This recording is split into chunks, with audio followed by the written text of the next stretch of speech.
तो कहानी की शुरुआत वसीली नाम के लड़के को दिखाते हुए होती है, जो अपने ग्रैंडफादर के साथ शिकार करने के लिए आया हुआ था। यहाँ ग्रैंडफादर शिकार करने के लिए अपने घोड़े का इस्तेमाल करते हैं और उसे चारा बनाकर बांध देते हैं, जिसके बाद वो वसीली को शिकार करने के बारे में बताते हुए कहते हैं कि जब तक शिकार हमारे जाल में नहीं फंस जाता तब तक हमें पत्थर की तरह एकदम शांत बैठना चाहिए। थोड़ी ही देर बाद उन्हें एक भेड़िया दिखाई देता है जो कि उनके घोड़े को खाने के लिए आ रहा था। जैसे ही वो भेड़िया घोड़े के करीब आता है तब ग्रैंडफादर वसीली को शूट करने को कहते हैं, जिस पर वसीली साहस के साथ उस भेड़िए को शूट कर देता है। वसीली नहीं जानता था कि इस इंसिडेंट के बाद उसकी जिंदगी पूरी तरह बदलने वाली है। खैर, यहाँ से सीन शिफ्ट होता है और हमें 1942 का समय दिखाया जाता है। ये वो समय था जब पूरी दुनिया वर्ल्ड वॉर के आतंक का सामना कर रही थी। इस वर्ल्ड वॉर में जर्मन सेना ने पूरे यूरोप पर कब्जा कर लिया था और फिर वो सभी सोवियत यूनियन के जरिए एशिया की ऑयल वाली जमीन की ओर बढ़ने लगे थे। लेकिन उन्हें रोकने के लिए रशिया की रेड आर्मी स्टेलिनग्राड नाम के शहर पर तैनात हो जाती है और जर्मन सेना को आगे बढ़ने से रोकने लगती है। पर जर्मन सेना इस शहर पर हमला करके काफी रशियन सैनिकों को मार देती है। इसलिए रेड आर्मी की मदद करने के लिए एक बैकअप फोर्स भेजी जाती है। तभी हम उस बैकअप फोर्स को एक ट्रेन में देखते हैं जिसमें वसीली भी होता है, जो कि अब एक अच्छा स्नाइपर बन चुका था। रशियन सेना स्टेलिनग्राड शहर के आम लोगों को बाहर निकालकर शहर खाली करवा रही थी ताकि ज्यादा से ज्यादा रशियन सैनिकों को इस शहर में रोका जा सके। इसके बाद रशिया की बैकअप फोर्स स्टेलिनग्राड पहुंच जाती है। यहाँ से उन्हें एक बोट पर ले जाया जाता है। असल में रेड आर्मी उन्हें बोट से फ्रंट लाइन पर ले जा रही थी जहाँ पर युद्ध चल रहा था। जब बैकअप फोर्स युद्ध के मैदान को देखती है तो उन्हें समझ आ जाता है कि जर्मन सेना ने उन पर पूरी तरह से काबू पा लिया है और उन्हें यहाँ एक सुसाइडल मिशन पर भेजा जा रहा है। इसलिए कुछ सैनिक बोट से भागने की कोशिश करते हैं, जिन्हें भागते हुए देखकर उनके साथी उन्हें शूट करके मार डालते हैं। इस बात का फायदा उठाते हुए जर्मन सेना उन पर ओपन फायर कर देती है, जिससे कई रशियन सैनिक घायल हो जाते हैं। पर किसी तरह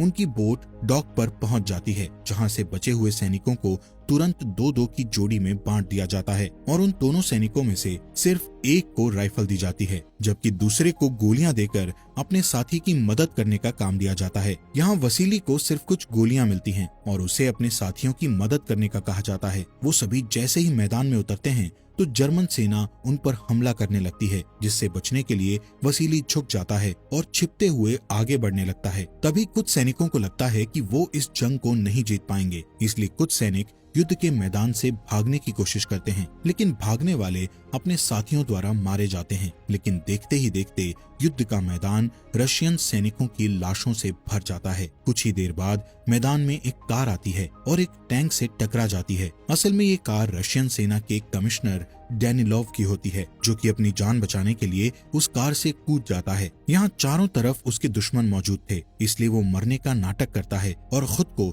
लाशों के बीच छिपा लेता है। इसके बाद वहाँ जर्मन आते हैं और बचे हुए लोगों को मारने के लिए लाशों पर अंधाधुंध गोलियां चलाने लगते हैं। तब डैनिलोव अपनी सांस रोक लेता है और किसी तरह अपने दुश्मनों से बच जाता है। जैसे ही जर्मन उससे थोड़ा दूर जाते हैं तब डैनिलोव अपने मरे हुए सैनिकों की राइफल उठा लेता है और जर्मन सैनिकों पर निशाना लगाने लगता है। दूसरी तरफ हम वसीली को देखते हैं, जो कि डैनिलोव की तरह मरने का नाटक कर रहा होता है और जब उसे अपने पास की राइफल के गायब होने का एहसास होता है तो वो डैनिलोव के करीब आता है। यहाँ डैनिलोव देखता है कि राइफल में गोलियां नहीं है। तब वसीली कमिश्नर को अपने हिस्से की गोलियां सौंप देता है और उसे बताता है कि जब यहाँ कोई ब्लास्ट होगा तभी तुम्हें गोलियां चलानी होगी, जिससे वो लोग हमारी लोकेशन का पता नहीं लगा सकेंगे। अब क्योंकि डैनिलोव के पास राइफल चलाने की स्किल्स नहीं थी, इसलिए वो उस राइफल को वसीली के हाथ में सौंप देता है। इसके बाद वहाँ एक और कार आती है, जिससे ब्लास्ट शुरू हो जाता है। इस मौके का फायदा उठाकर वसीली सभी जर्मन स्नाइपर्स को मार डालता है। तब वसीली की स्किल्स को देखकर डैनिलोव बहुत इम्प्रेस हो जाता है, इसलिए वो हेडक्वार्टर्स पहुंचने के बाद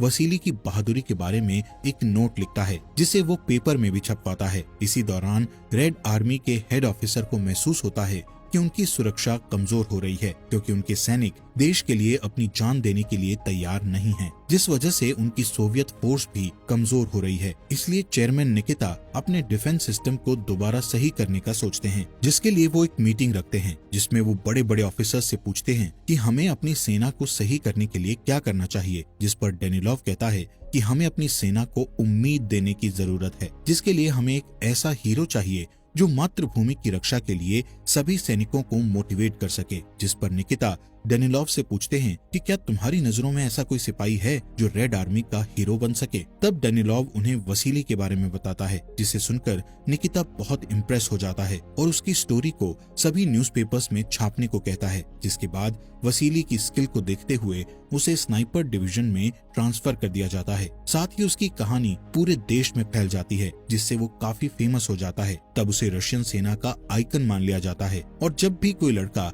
सेना में भर्ती होता है तो वो वसीली की तरह बनने का सपना देखने लगता है। इसी तरह समय बीतता जाता है और वसीली धीरे धीरे जर्मन्स को मारने लगता है, जिससे जर्मन्स युद्ध हारने लगते हैं। इसलिए वो वसीली को मारने के लिए मेजर कॉनिक को बुलाते हैं, जो कि जर्मन सेना का फेमस स्नाइपर होता है। दूसरी ओर हम वसीली को एक मिशन पर देखते हैं, जहां उसकी मुलाकात साचा नाम के एक लड़के से होती है। साचा वसीली को बताता है कि वो उसका बहुत बड़ा फैन है और उसी की तरह बनना चाहता है। साथ ही वो वसीली को अपने घर पर इनवाइट करता है, जिसके लिए वसीली मान जाता है और उसके घर चला जाता है, जहां उसकी मुलाकात साचा की माँ मिसेस फिलिपोव से होती है। तभी वहां डेनिलोव आ जाता है, जो वसीली को उसके फैंस के लेटर देते हुए कहता है कि तुम्हें अपने फैंस को जवाब देना चाहिए। इसलिए वसीली अपने फैंस को जवाब देने के लिए लेटर्स लिखने लगता है। कुछ देर के बाद वहां तानिया नाम की लड़की आती है, जो कि एक सैनिक है और मिसेस फिलिपोव उसके लिए एक फैमिली की तरह है। यहाँ वसीली तानिया को बताता है कि मैंने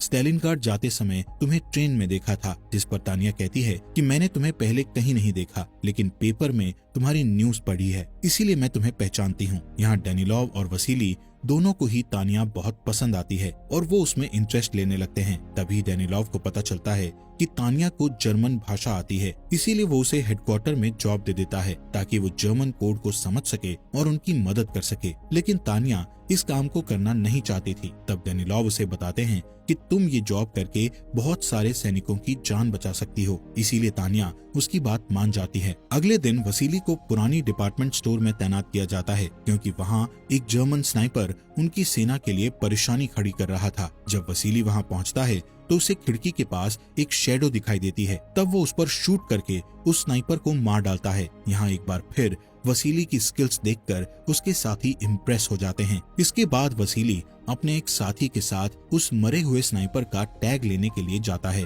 और अपने दूसरे सैनिक से उन्हें कवर करने को कहता है। तभी अचानक से एक जर्मन स्नाइपर वसीली के दूसरे सैनिक को शूट करके मार डालता है, जिससे वसीली समझ जाता है कि उसने जिस शैडो पर गोली चलाई थी वो कोई स्नाइपर नहीं था, बल्कि जर्मन स्नाइपर ने उन्हें अपने जाल में फंसाने के लिए एक चाल चली थी। असल में ये जर्मन स्नाइपर कॉनिक था, जिसे अभी अभी वसीली को मारने के लिए लाया गया था। इसी बीच जर्मन सेना के प्लेन बिल्डिंग्स पर बॉम्ब गिराने लगते हैं, जिससे वसीली का साथी बहुत डर जाता है और वहाँ से भागने का सोचता है। तब वसीली उसे शांत करने की कोशिश करता है, लेकिन वो उसकी बात नहीं सुनता और वहाँ से भाग जाता है, जिससे कॉनिक उसे देख लेता है और गोली मारकर उसे मौत के घाट उतार देता है। जिसके बाद कॉनिक वहाँ से निकल जाता है, जहाँ उसकी मुलाकात साचा से होती है, जिससे कॉनिक अपने जूते साफ करवाता है। तब साचा उसे खाने के बदले वसीली के बारे में इंफॉर्मेशन दे देता है। दूसरी तरफ वसीली डेनिलोव से मिलता है और उसे जर्मनी के नए स्नाइपर के बारे में बताता है, जिस पर डेनिलोव उसे बताता है कि उस स्नाइपर का नाम कॉनिक है, जो कि जर्मन सेना का सबसे अच्छा स्नाइपर है। तभी डेनिलोव वसीली को कुलिकोव नाम के स्नाइपर से मिलाता है, जो कि कॉनिक से स्नाइपर चलाना सीखा था, इसलिए वो कॉनिक को अच्छी तरह जानता था। यहाँ डेनिलोव वसीली की मदद करने के लिए उससे कहता है कि अब से कुलिकोव तुम्हारे साथ ही रहेगा। अगले दिन वसीली, कुलिकोव और वोलोडिया नाम का सैनिक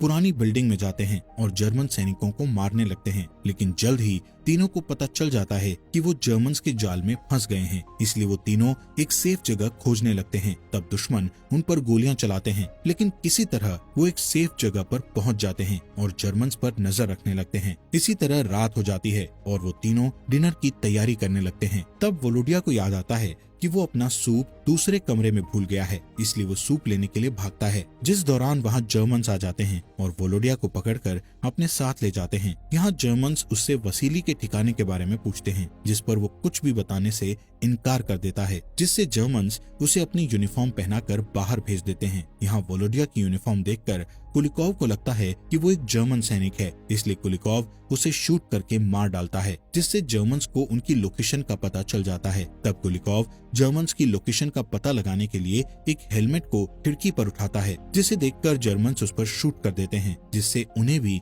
जर्मन्स की लोकेशन का पता चल जाता है। इसके बाद वसीली और कुलिकोव अपनी लोकेशन बदल लेते हैं, जिसके बारे में कॉनिक को पता चल जाता है। तब कॉनिक मौका देखकर कुलिकोव को शूट कर देता है, जिससे वो मारा जाता है। यहाँ कई सैनिकों के मरने के बावजूद भी निकिता डेनिलोव पर कॉनिक को मारने का दबाव डालता है। इसके अलावा तानिया डेनिलोव को वापस आर्मी में ट्रांसफर करने के लिए कहती है, क्योंकि वो हेडक्वार्टर में जॉब नहीं करना चाहती थी। इसके बाद वसीली अपने साथियों की मौत से दुखी होकर हेडक्वार्टर में लौटता है, जहां डेनिलोव उससे वादा करता है कि वो कॉनिक के बारे में और ज्यादा जानकारी निकालेंगे ताकि वो उसे आसानी से मार सके। साथ ही उसे बताता है कि तानिया बैटलफील्ड में जाना चाहती है, पर हमें हेडक्वार्टर में उसकी बहुत जरूरत है, इसलिए तुम्हें उससे बात करके उसे समझाना होगा। तब वसीली तानिया को समझाने की कोशिश करता है, जिस पर तानिया उसे बताती है कि जर्मन्स ने मेरे पेरेंट्स को मार डाला था, इसलिए मैंने आर्मी ज्वाइन की ताकि मैं उनकी मौत का बदला ले सकूं। वसीली उसकी बातों को समझता है और उसके डिसीजन का सपोर्ट करते हुए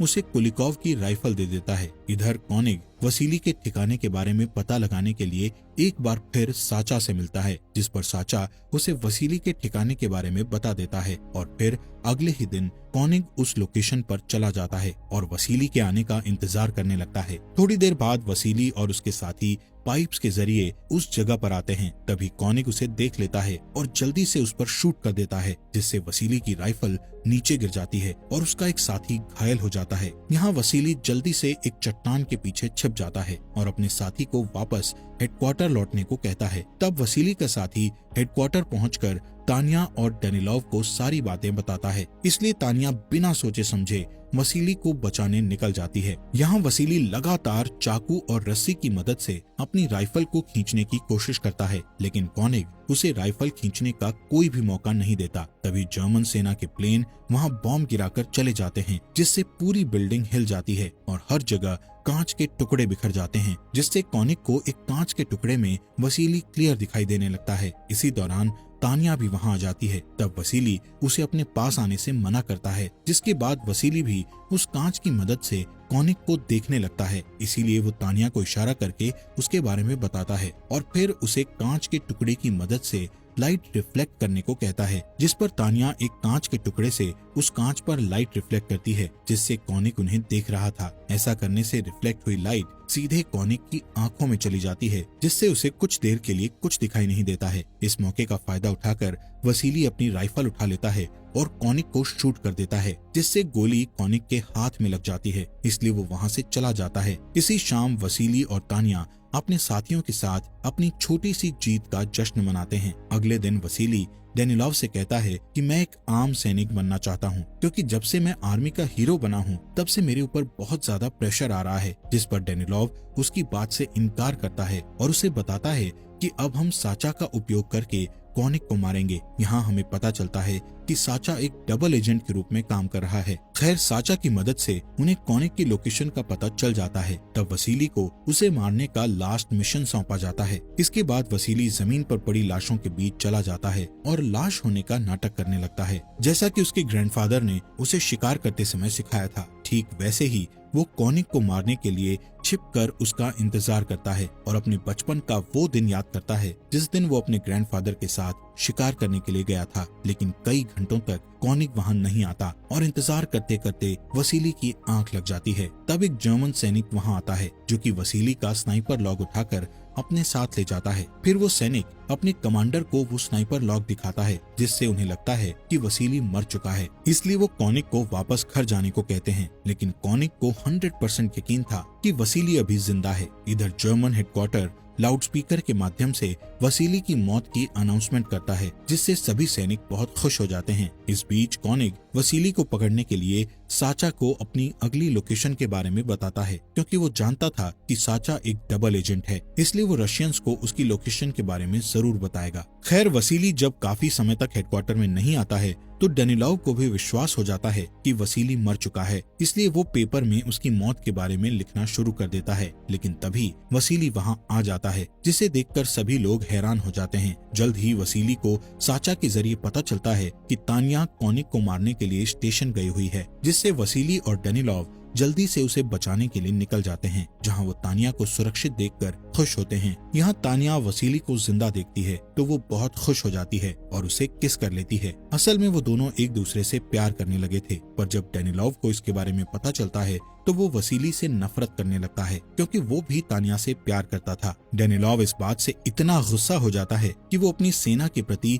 सभी जिम्मेदारियों को भूल जाता है और हेडक्वार्टर पहुंचकर वो सबसे कहता है कि वसीली एक देशद्रोही है। इस बीच कॉनिक को भी पता चल जाता है कि वसीली जिंदा है। इसके बाद वो साचा को मारकर उसे लटका देता है। जब तानिया साचा को मरा हुआ देखती है तो वो उसकी मौत का बदला लेने के लिए कॉनिक के पास जाती है। तब वसीली उसे संभालता है और कॉनिक को मारने की कसम खाता है, जिसके बाद वसीली उसे साचा की मां को यहाँ से बाहर निकालने को कहता है। यहाँ डेनिलोव और तानिया मिसेस फिलिपोव को साचा के बारे में बताकर दुख पहुंचाना नहीं चाहते थे, इसलिए वो उसे झूठ बोलते हैं कि साचा जर्मन सेना में शामिल हो गया है, जिस पर मिसेस फिलिपोव भगवान से प्रार्थना करती है कि उसका बेटा हमेशा सुरक्षित रहे। यहाँ से मिसेस फिलिपोव को बाहर निकालने के लिए एक बोट पर ले जाया जाता है। तभी अचानक से एक बॉम्ब फट जाता है, जिससे तानिया घायल होकर बेहोश हो जाती है। तब डॉक्टर बताता है कि अब उसके बचने की कोई उम्मीद नहीं है, इसलिए वो उसे वहीं छोड़कर जाने का फैसला करते हैं, जिस पर मिसेस फिलिपोव रोने लगती है और सेना से कहती है कि तानिया मेरी बेटी है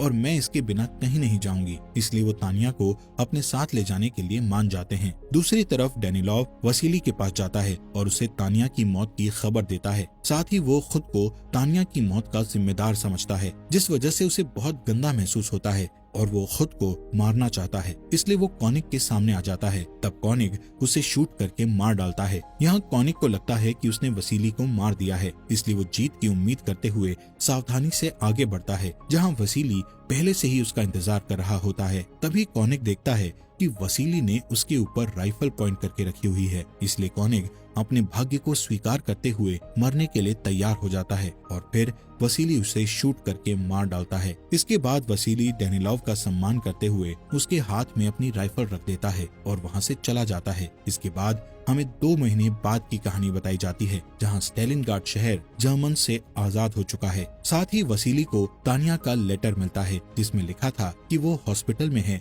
और अब ठीक है। इसलिए वसीली तानिया से मिलने उस हॉस्पिटल में जाता है और उससे मिलकर बहुत खुश होता है। और इसी के साथ ये अमेजिंग